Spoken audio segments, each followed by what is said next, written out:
Hello everyone and welcome back to another video. So in today's video I want to talk to you about The Red Tent. Sorry, my camera is awful. The Red Tent by Anita Diamant, or I think that's how you pronounce it, Diamant maybe. Now up until recently when I watched, I was going to call it a movie, it's not really a movie, I think it was like a mini series that was on TV of The Red Tent. I thought her name, the main character, was Dinah, but they actually pronounced it Dina, so I'm assuming that they know and that it's Dina. It was a very bizarre miniseries. The majority, no, not the majority of the cast, that's a lie. A lot of the main characters were played by white people, which was a bit, I don't know. It was just something that I couldn't stop focusing on. I don't know why they had white people playing these characters, but never mind. Now I will talk about the miniseries in a second, but to talk about this book, when I first read this book I was expecting to have this like big life-changing revelation that so many women before me have had, and I really didn't. I really liked this book for lots and lots of reasons, and I will explain them, but it didn't do for me what it did for so many other people. I think for me that's because even though the book is about this feminine voice and about this feminine unity, still when the women in the book are talked about, when Dina's mother and her sisters, or she calls them mothers, are talked about, they all kind of fit into like a neat little box, if that makes sense. They probably will once you've read the book. To me, I know that when we watch movies like Sex and the City, or let me think of another one, something like Gossip Girl, you know, or Pretty Little Liars, when we see women a lot of the time in groups, we go into that like Spice Girl phase automatically of like, which one do I connect to the most, you know, which one can I be?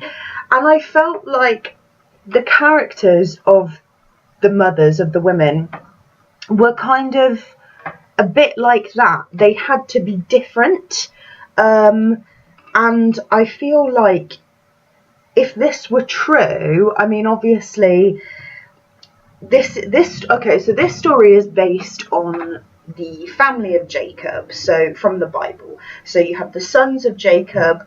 Those of you not familiar with the Bible, I don't know everything about the Bible by far, but those of you not familiar with the Bible will probably know the story of Joseph and his Technicolor Dreamcoat and his brothers, his jealous brothers, and Jacob was Joseph's father. Well, they also had a daughter. They also had a little girl called Dinah. And that is who this story is based around. It kind of felt like with the male characters, they got lumped together quite a bit, almost seeing them as very similar. Obviously there are certain ones at certain points in the book that stand out, which is quite important, but the majority just kind of get lumped together. Whereas the women had to be identifiable as different, which I totally understand, but it almost identified them so very differently that they fitted into boxes for me, which I don't think in real life we do. And I think that was something that, because the first part of the book is about Dina and her mothers, that was something that I kind of carried through the whole book. However, I did really, really enjoy the book.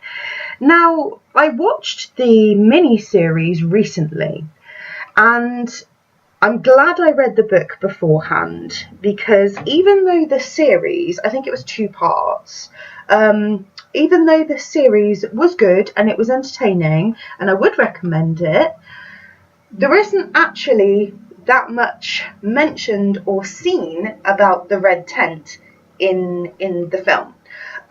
You do see the Red Tent, and it is talked about, but not like it is in the book. In the book, it's something that you keep coming back to. It's kind of the core of everything. It's the title of the book, you know. It is that voice for women. It is that unity for women. It's the family, not just of blood links, but of ancestry. It's a really, really lovely, what's the word I want to use? It's not milestone. Or in my head, I keep thinking milestone, but that's not what I want to say.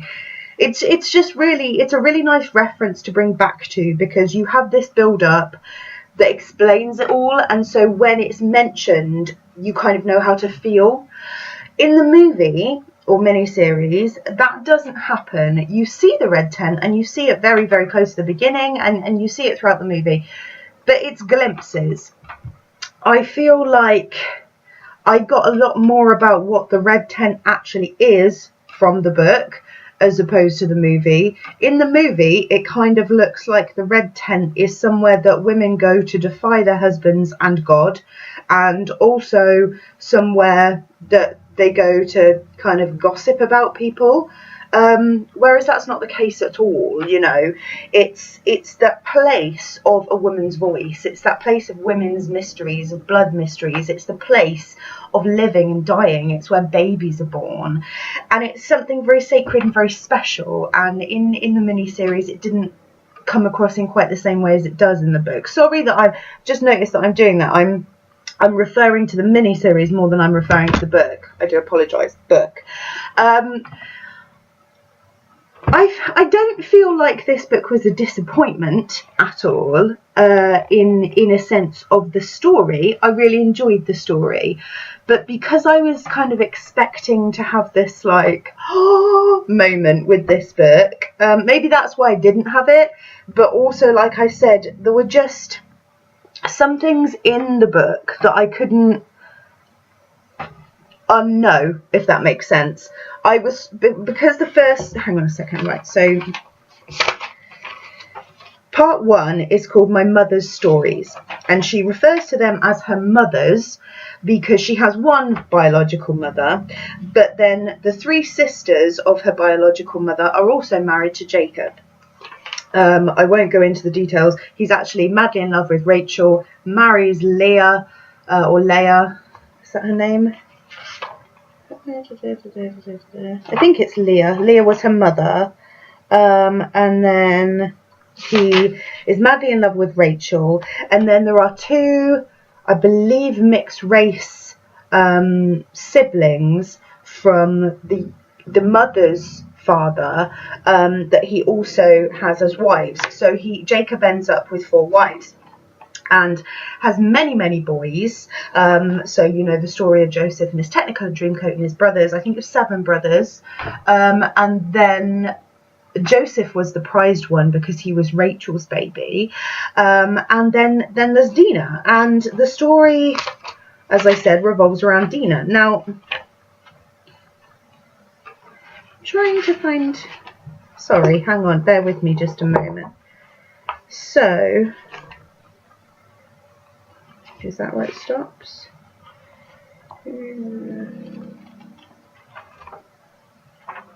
Oh, I thought there was, okay, I thought there was a page where it kind of changed, or if there is, I'm missing it. Okay, just ignore what I was going to say. Basically, the book starts out with the story of the mothers, and I couldn't really come back from that. For me, I feel like I'm rambling. For me, I would give this book a 7. I really enjoyed the story. It also sparked something inside me as well, because Dina, just like so many women that are briefly mentioned in the Bible, don't have their story explained. And whether or not you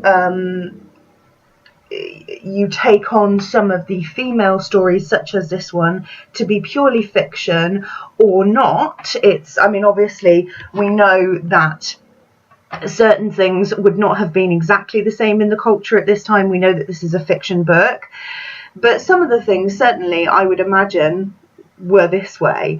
So if you take on, I've totally forgotten what I was going to say. Oh yeah, if you take on, sorry, I'm all over the place tonight.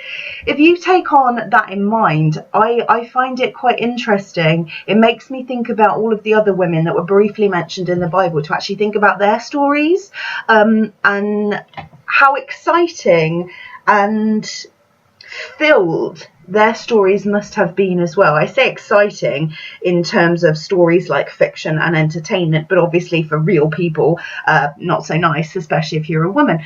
But it made me think. It made me think and made me want more information. And I've said before, I really feel that I got that aha moment with the Love Your Lady Landscape by Lisa Lister. I feel like that came for me with that book, but I feel like it was this book that kind of got me on track to there, if that makes sense. I feel like this was planting the seed, but for some reason I just needed a little bit more of a push than quite a lot of other women. I don't know why. But yeah, so highly recommend this book.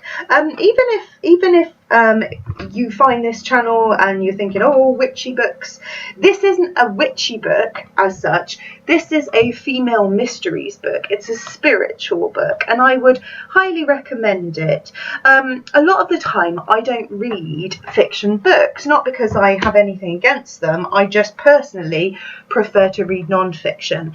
And when I do read fiction books, I tend to go for books that are completely different to the fiction books to the non-fiction books that I read. So, for example, I love Sophie Kinsella. I think she's a fantastic author. I really, really, really like her. She writes nothing about witchcraft or spirituality or religion or culture, anything like that. Her books are just chick flick books, and I really, really like that. So I haven't read that many spiritual books surrounding this topic. I know others on the channel have, so whether or not they're going to review fiction books, I don't know, but I certainly will continue to review fiction books if I read more that I feel would be appropriate for this channel. So yeah, I'd give it a 7, highly recommended. And I'd also be really interested with this one, actually, because I know a lot of people have read this one. If you have read this one yourself, if you would leave in the comments section below your opinion. Did you feel the same way as me? Did you feel that from the first section with the mothers, that they were kind of placed into boxes that were almost too convenient? Or not? Did you feel totally the opposite? I think that was the problem. It was that they were too neatly and conveniently in boxes. So it felt like even in this story of women, they were still being kind of moved around to neatly be convenient to the story, which obviously the whole kind of point of the story from the woman's point of view is that women were neatly moved around to be convenient for men. And I don't know, for me that seemed to contradict. You may have a completely different relationship with the book and get something totally different from the story, and if you do, that's fantastic. It certainly didn't ruin it for me at all. It was just something that I couldn't stop thinking about. Right, I'm rambling, so I'm going to stop.